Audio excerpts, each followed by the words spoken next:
Aloha kako. July 17 is always a special day for me, bittersweet. It is the anniversary of the birth of my late husband, Jim Buick. He was born in Phoenix in 1949 and passed away in 2003, far too early. He was a good man, creative, and intellectual. His gentle strength and his abiding love for me helped shape me to be the person I am today, and for that I am ever grateful. May you rest in peace, Jim. Aloha. While that little factoid is probably not very important to me, it is an integral part of my life and an intimate part of my personal story. And I've chosen to share it with you today in order to give you a little taste of what a chalice circle experience is like. It helps illustrate the powerful impact that the chalice circle has had on me. You know, for the past few years that I've been living here in Phoenix, I'm far more likely to meet with my chalice circle than to attend church on Sundays. And even though chalice circle meets on Monday evening at 8:30 p.m. our time here in Arizona, and I'm sometimes tired and somewhat uninspired, or I might be overwhelmed with everything that's going on, the chalice circle always helps me renew my sense of well-being. It buoys my spirit and affirms in me the support of many good women. The Pali Chalice Circle uh, has had men in the past, but right now we're all women, and there are 10 of us, and so that's a full circle. But it is a very exciting and wonderful group to be a part of. This past week, I was able to join the Sunday worship, and I heard Reverend Michael speak about how connection with one another is at the core of our religion, and how the idea of connection to one another is exemplified by the Unitarian fifth principle, which talks about democratic self-governance. And that really resonated with me. I get it. Connection. Connection is at the core of the Unitarian Universalist faith. And connection is at the core of the chalice circle. So, here now, me sharing my story, me being given a place to be heard, me telling you why July 17 is a special, poignant, and somewhat sacred day to me. That gives you a small sense of the power and the purpose of a chalice circle. Connection. A chalice circle is indeed a circle that is created with a covenant of trust and compassion. That is the power and the blessing of the chalice circles. Connection.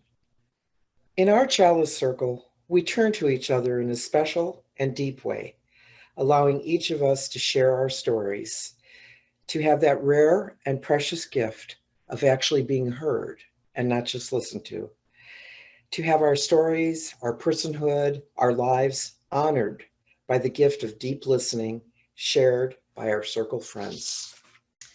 I am always grateful to hear the stories of my chalice circle sisters.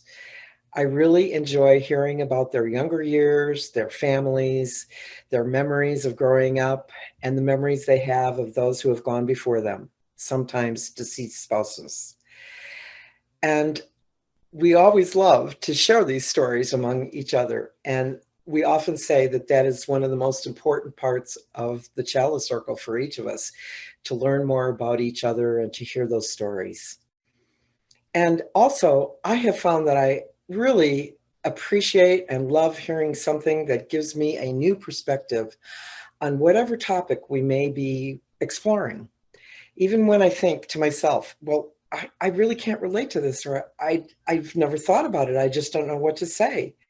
Often, those thoughts and understandings that are shared in the circle from my chalice circle sisters, they can often spur something within me that allows me to find another aspect of myself.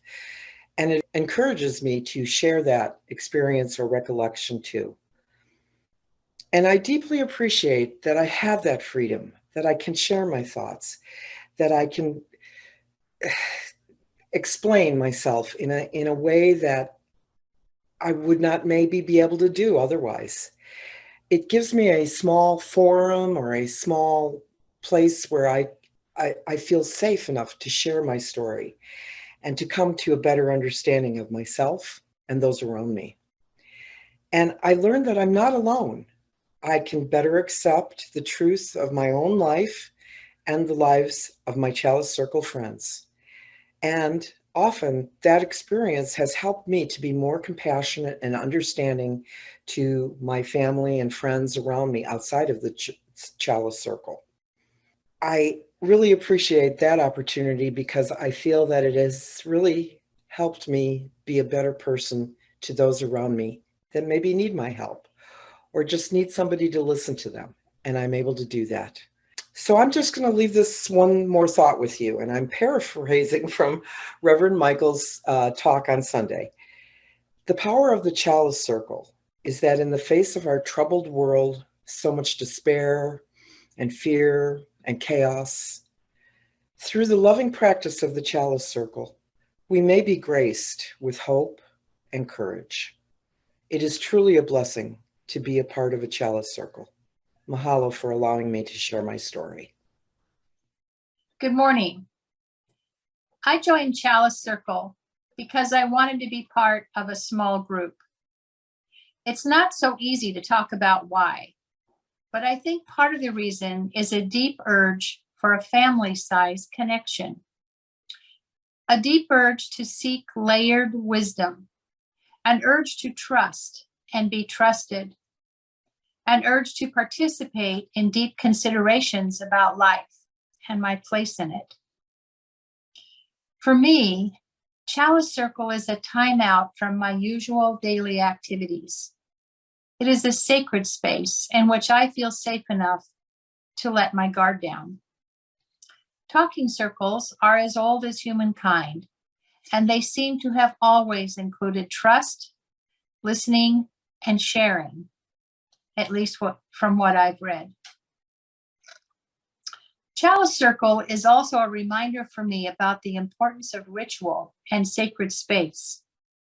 It helps me remember that to heal myself from the woundings of daily life, I have to set aside time and space to come home to myself and acknowledge my need to heal. In Chalice Circle, that time and space is set aside with and by loved ones, that we may perform this healing act upon ourselves and with and in the presence of others. I don't know whether Chalice Circle has ever met in person, but I do know that we all suffered during the pandemic from our isolation from one another. And we also all suffered some trepidation about relearning how we could gather when the prohibitions on group gatherings began to be lifted at the beginning of the year. The importance to me came out in a poem I wrote at the beginning of January. The art of gathering is not lost, boxed, perhaps, put back behind the maps of national parks and lodges where skiing in winter and stone fireplaces lie cold. We dream of gathering, seeing old friends, touching shoulders, holding hands, joking around, all the things a screen can't understand. And when we do come together, will we remember what we never have done well? Will we do it better? Make room for strangers, those who move or speak or dress or look or love differently. We're on the long road now. Everything is new, except the art of gathering. Gently bring it out, dust it off, welcome it, unboxed. Let it rest in our midst until, full of promise, it rises to meet us, warm us, as we encircle it. I'd like to read one more poem if I could. Poetry comes from a much deeper place in me, and I express myself better with poetry when I'm trying to talk about things that are close to my heart. We seethe against each other, overcome all space in our race to master, deny our love for all, accept disaster, proclaim our hope to practice love by sharing circles. Yet we live in lines, blind to the fire of our ancestors and the place where we belong. We stand in line, one ahead, one behind, belong to no one, depend on none. Our one desire, overcome the one ahead. The vulnerable fall under fire. Separate, isolate. What distillate love pushed away curves back, forms a circle's arc? What currents in our chaotic dark raise hope, however infinitesimal? Fractaled hope, however small, the hope to belong lights our way to where the circle forms, where we can choose to overcome the power of one. Where gathering, love brings us to take our place around the fire. In the dark, the fallen cry for fire and light. If in this night we cannot speak of hope, if we cannot act with love, if we forget to hope to belong, then the power of one will overcome, and we will become our circle broken. Infinite fractal arcs, a circle in memory alone.